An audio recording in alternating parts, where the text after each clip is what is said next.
네, 오늘도 하나님께 영과 진리로 예배하는 모든 성도들에게 하나님의 은혜가 충만하시기를 간절히 바랍니다. 오늘은 아주 특별한 날입니다. 2015년 캄보디아, 2017년 태국 미얀마에 이어 새해도 또다시 24명의 믿음의 사람들이 미얀마와 태국으로 떠납니다. 여러분들은 선교에서 가장 중요한 것이 무엇이라 생각하십니까? 각자가 조금씩 다르겠지만 안전하게 다녀오는 것도 될 수 있고 팀워크가 중요하다 그렇게 생각할 수도 있고요. 소위 너무 나대지 말고 선교사님 사역을 돕는 것이 중요하다고 생각할 수 있습니다. 맞습니다. 여러분들이 생각하는 것 다 중요합니다. 하지만 저는 이것보다 조금 더 중요한 한 가지를 여러분들에게 소개하려고 합니다. 그것은 하나님의 선교라는 개념입니다. 선교의 역사를 보면 초기 선교사님들이 중요하게 생각한 것은 내가 가지고 있는 복음을 전하는 것과 동시에 우리가 먼저 받았던 문명의 혜택을 그들에게 나누어 주는 것이었습니다. 초기 한국 교회를 한번 생각해 보십시오. 선교사님들은 이 두 가지를 우리에게 주었습니다. 성경의 말씀을 우리에게 가르쳐 주기도 하였지만 배움이 없는 우리에게 학교를 세워 주었고 질병으로 고통받는 우리들에게 의료 혜택을 주었습니다. 선교사 윌리엄 캐리는 이렇게 말했습니다. 그들에게는 성경이 없고 많은 경우에는 글자도 없으며 목회자와 시민 정부도 없으며 우리가 현재 누리고 있는 많은 문명의 혜택도 누리지 못한다. 그러니 우리가 가서 복음도 전하고 우리의 이 좋은 문명의 혜택을 줘야 한다라고 생각을 하며 주장했습니다. 이렇게 서구 교회들은요, 그들이 가진 복음과 더불어 문명의 힘으로 제3세계 국가들에게 선교를 행했습니다. 서구 교회들이 간 곳은 대부분 자신의 나라가 침략해서 빼앗은 식민지 국가였습니다. 그렇기 때문에 복음이 문명과 함께 확장되는 것 같아 보였습니다. 그런데 문제가 생겼습니다. 2차 세계대전이 끝나고 식민지의 국가들이 독립하게 되자 그들이 서구 사회에 등을 돌리기 시작했습니다. 복음 전해준 것 고맙지만 이제 우리나라에서 나가주세요. 문명 준 것 너무너무 고맙지만 이거 우리 필요 없어요. 우리 문화 지킬래요. 그리고 교회는 우리가 세우고 우리가 지키고 우리가 유지하겠습니다. 중국의 경우에는요, 마오쩌둥 시대 때 모든 선교사들이 추방되기도 하였습니다. 그때부터 선교의 개념이 변하였습니다. 이제는 우리가 가지고 있는 걸 주는 선교가 아니라 이 세상을 사랑하시고 지금도 통치하시고 다스리시는 하나님의 선교에 동참하는 선교를 해야 한다. 사람들은 선교의 패러다임을 바꾸었습니다. 오늘 본문의 말씀은 하나님의 선교를 실천하고 있는 베드로의 모습을 볼 수 있습니다. 오늘 말씀을 간략히 정리하면 이렇습니다.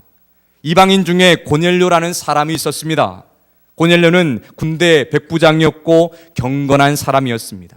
성경은 그에 대해서 그가 경건하여 온 집안과 더불어 하나님을 경외하며 백성을 많이 구제하고 하나님께 항상 기도하는 사람이라고 칭찬하고 있습니다.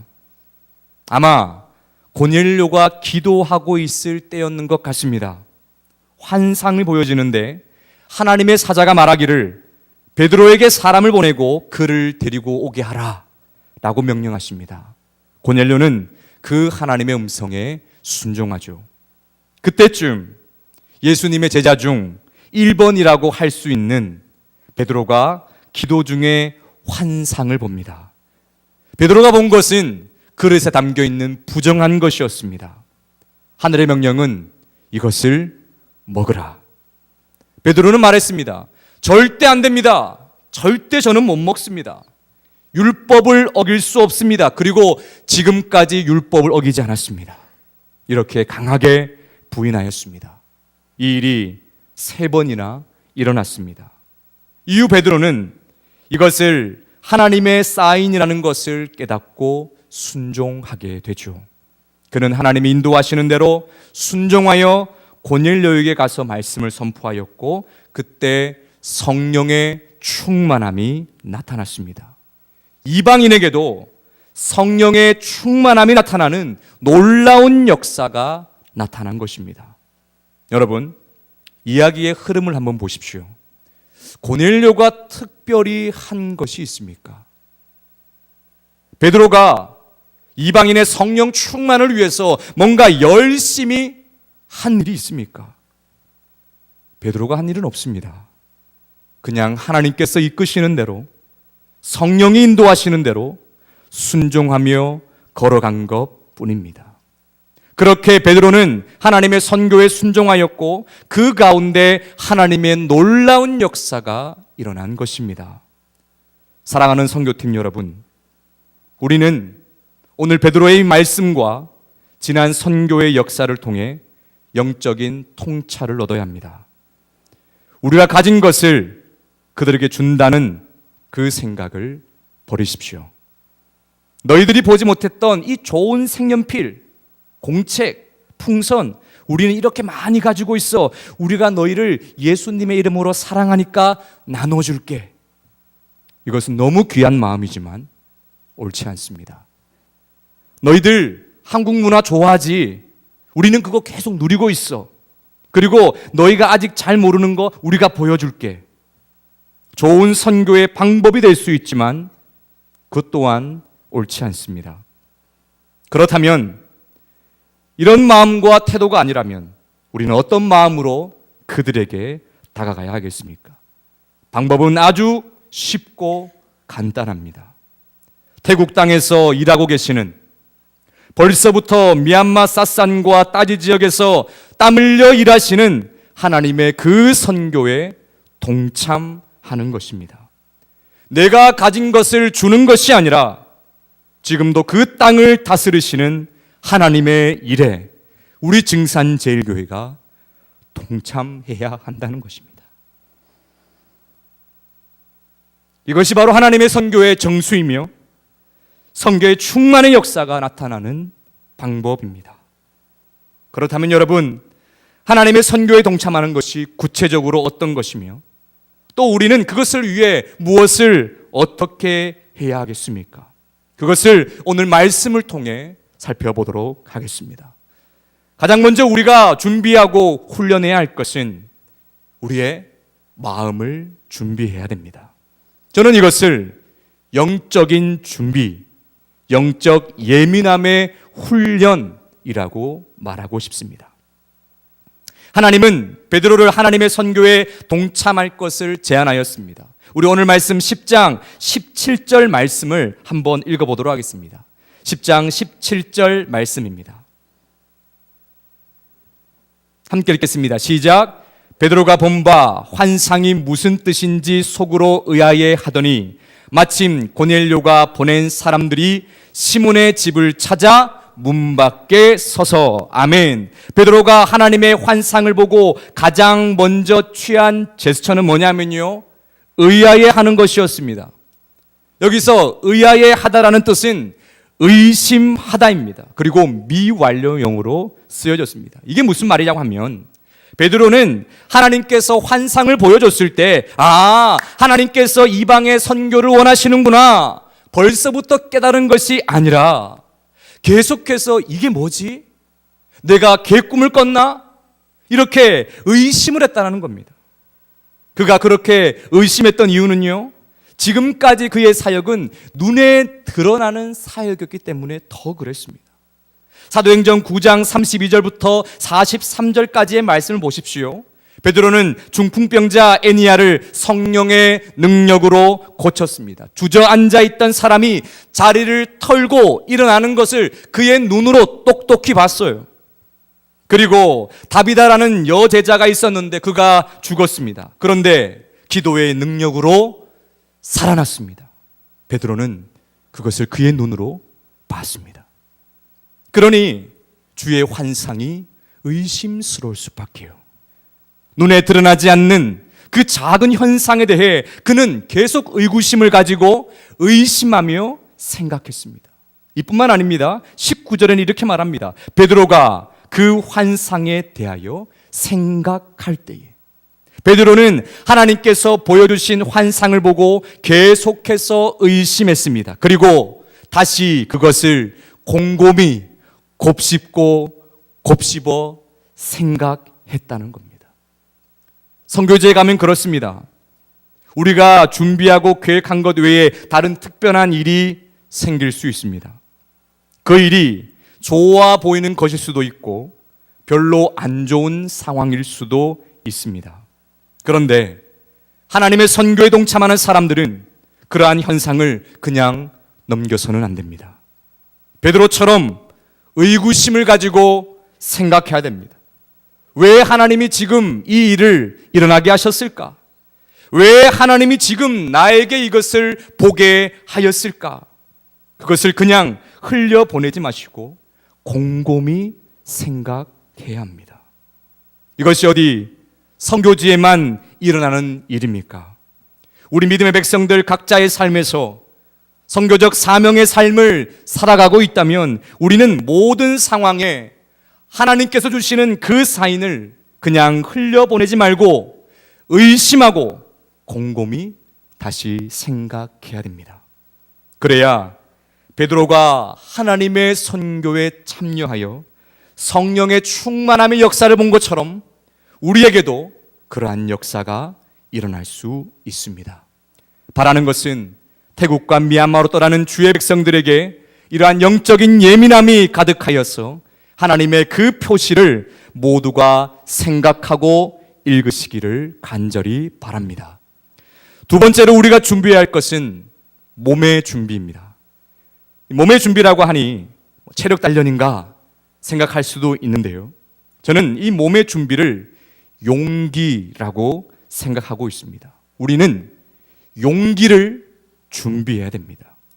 하나님은 환상을 보고 베드로가 고민하고 의심하고 있는 그때 그가 그 자체에 머물러 있기를 원하지 않았습니다. 우리 함께 읽지 않았지만 20절 말씀을 한번 읽어보도록 하겠습니다. 20절입니다. 함께 읽겠습니다. 시작. 일어나 내려가 의심하지 말고 함께 가라. 내가 그들을 보내었느니라 하시니. 아멘. 여러분, 하나님의 명령을 자세히 보십시오. 가장 먼저 일어나 내려가라. 행동을 요구하고 있습니다. 베드로는 그 자리에서 이게 뭔가 내가 꿈을 꿨나? 도대체 이게 무슨 말인가? 곰곰이 의심하며 생각하고 있을 때 하나님은 일어나라, 내려가라, 행동을 말씀하고 있는 것이죠. 여러분, 이렇게 행동하기 위해서 필요한 것이 무엇입니까? 용기입니다. 여기서 그치지 않습니다. 여기서 의심하지 말고 라는 말은요, 이 원어적으로 믿음을 가져라 라는 뜻입니다. 용기를 가지되 믿음을 가지고 나아가라는 것입니다. 성도 여러분, 용기는 믿음을 가지고 우리의 몸을 움직여 한 발짝 떼는 것입니다. 그리고 그 다음은 어떻게 하느냐? 우리 23절과 24절 말씀을 함께 보도록 하겠습니다. 함께 읽겠습니다. 시작. 베드로가 불러들여 유숙하게 하니라. 이튿날 일어나 그들과 함께 갈새 요바에서 온 어떤 형제들도 함께 가니라. 이튿날 가이사라에 들어가니 고넬료가 그의 친척과 가까운 친구들을 모아 기다리더니. 아멘. 베드로는요, 하나님의 말씀을 듣고 믿음으로 용기를 내어 다음날 그들과 함께 고넬료의 집으로 출발합니다. 여기서 베드로가 지금 머물러 있는 곳과 고넬료가 있는 지역을 한번 살펴보십시오. 베드로가 지금 머물러 있는 곳은 욥바라는 곳입니다. 그리고 고넬료가 있는 곳은 가이사라입니다. 욥바에서 가이사라까지는요, 거리가 50km입니다. 50km는 장정이 한 번도 쉬지 않고 12시간을 걸어야 갈 수 있는 거리라고 합니다. 그 길을 용기를 가진 베드로는 거침없이 갔다라는 겁니다. 베드로는 하나님의 선교에 동참한 후에 거침없었습니다. 이것저것 재지 않았습니다. 이제 이것이 하나님께서 원하는 거라는 것을 알았으니 믿음으로 한 발짝을 떼어 한 걸음에 50km를 갔습니다. 선교지도 그렇습니다. 하나님께서 하시는 것이 우리의 계획 바뀌거나 우리 계획 이상이라 할지라도 이것저것 재지 마십시오. 베드로처럼 용기를 가지고 거침없이 앞으로 나가십시오. 우리 믿음의 백성들의 삶도 마찬가지입니다. 만약 하나님께서 나에게 표시해준 나에게 원하시는 일이라고 생각이 든다면 용기를 가지십시오. 믿음으로 한 발짝을 떼십시오. 그리고 베드로처럼 거침없이 그 일을 위해 이것저것 재지 말고 사람 말 듣지 말고 앞으로 전진하십시오. 그때 하나님의 놀라운 은혜가 나타나게 될 줄 믿습니다. 사랑하는 성도 여러분, 여러분들은 태국과 미얀마 땅을 밟는 선교사입니다. 지금 우리에게 가장 중요한 것은 지금도 이 땅에서 선교하시는 하나님께 순종하는 것입니다.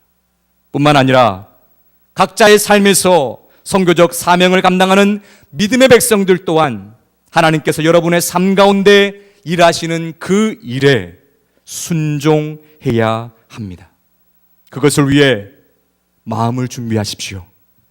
영적으로 예민하여져서 하나님의 그 작은 사인에도 민감하게 반응하고 곰곰이 생각하십시오.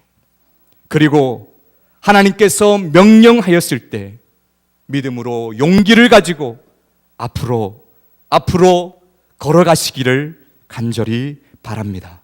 그리하여 우리 증산제일교회의 선교는 내가 가진 것을 주는 것이 아니라 내가 알고 있는 것을 주는 것으로 그치는 것이 아니라 지금도 태국과 미얀마와 증산동 가운데 일하시는 하나님의 뜻을 분별하며 용기 있게 순종하시기를 간절히 바랍니다.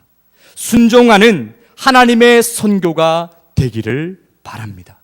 바라는 것은 우리의 그 순종으로 베드로가 이방인들도 성령의 충만함의 역사를 보았던 것처럼 우리 또한 미얀마와 태국과 이 증산동과 이 서울 땅에서 성령 충만함을 보게 되기를 주님의 이름으로